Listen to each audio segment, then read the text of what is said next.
एक बार फिर से नए वीडियो में स्वागत है। आप देख रहे हैं ऑनफिशियल नगिता बोल्ड। एक साहूकार था जो भगवान शिव का अनन्य भक्त था। उसके पास धन धान्य किसी भी चीज की कमी नहीं थी, लेकिन उसकी कोई संतान नहीं थी और वह इसी कामना को लेकर रोज शिवजी के मंदिर जाकर दीपक जलाता था। उसके इस भक्तिभाव को देखकर एक दिन माता पार्वती ने शिवजी से कहा कि प्रभु, यह साहूकार आपका अनन्य भक्त है। इसको किसी बात का कष्ट है तो आपको उसे अवश्य दूर करना चाहिए। शिवजी बोले कि हे पार्वती, इस साहूकार के पास पुत्र नहीं है, यह इसी से दुखी रहता है। माता पार्वती कहती हैं कि हे ईश्वर, कृपा करके इसे पुत्र का वरदान दे दीजिए। तब भोलेनाथ ने कहा कि हे पार्वती, साहूकार के भाग्य में पुत्र का योग नहीं है। ऐसे में अगर इसे पुत्र प्राप्ति का वरदान मिल भी गया तो वह केवल 12 वर्ष की आयु तक ही जीवित रहेगा।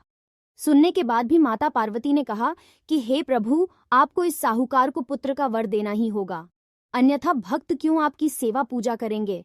माता के बार बार कहने से भोलेनाथ ने साहूकार को पुत्र का वरदान दिया, लेकिन यह भी कहा कि वह केवल 12 वर्ष तक ही जीवित रहेगा। साहूकार ये सारी बातें सुन रहा था, इसलिए उसे न तो खुशी हुई और न ही दुख। वह पहले की ही तरह भोलेनाथ की पूजा अर्चना करता रहा। उधर सेठानी गर्भवती हुई और 9वें महीने उसे सुंदर से बालक की प्राप्ति हुई। परिवार में खूब हर्षोल्लास मनाया गया, लेकिन साहूकार पहले ही की तरह रहा और उसने बालक की 12 वर्ष की आयु का जिक्र किसी से भी नहीं किया। जब बालक 11 वर्ष की आयु हो गई तो एक दिन साहूकार की सेठानी ने बालक के विवाह के लिए कहा। तो साहूकार ने कहा कि वह अभी बालक को पढ़ने के लिए काशी जी भेजेगा। इसके बाद उसने बालक के मामा जी को बुलाया और कहा कि इसे काशी पढ़ने के लिए ले जाओ और रास्ते में जिस भी स्थान पर रुकना वहां यज्ञ करते और ब्राह्मणों को भोजन कराते हुए आगे बढ़ना। उन्होंने भी इसी तरह करते हुए जा रहे थे कि रास्ते में एक राजकुमारी का विवाह था। जिससे उसका विवाह होना था वह एक आंख से काना था।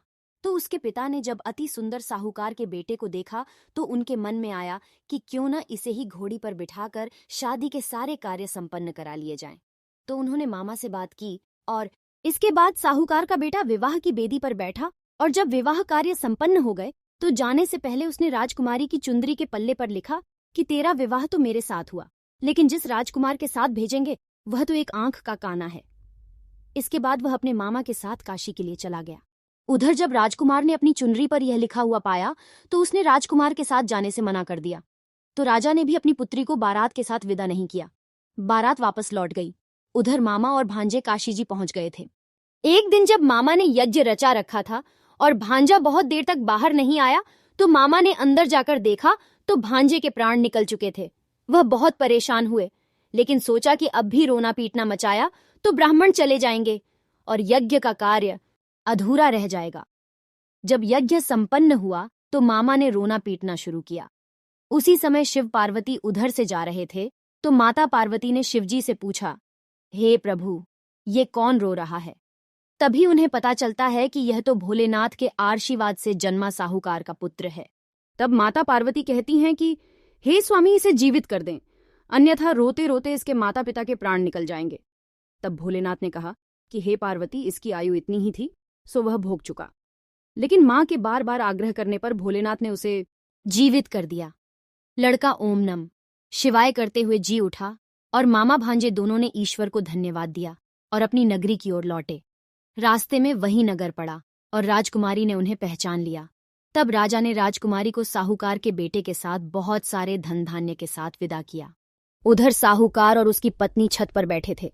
उन्होंने यह प्रण कर रखा था कि यदि उनका पुत्र सकुशल न लौटा तो वह छत से कूदकर अपने प्राण त्याग देंगे। तभी लड़के के मामा ने आकर साहूकार के बेटे और बहू के आने का समाचार सुनाया, लेकिन वे नहीं माने तो मामा ने शपथ पूर्वक कहा। तब तो दोनों को विश्वास हो गया और दोनों ने अपने बेटे बहू का स्वागत किया। उसी रात साहूकार को स्वप्न में शिवजी ने दर्शन दिया और कहा कि तुम्हारे पूजन से मैं प्रसन्न हुआ।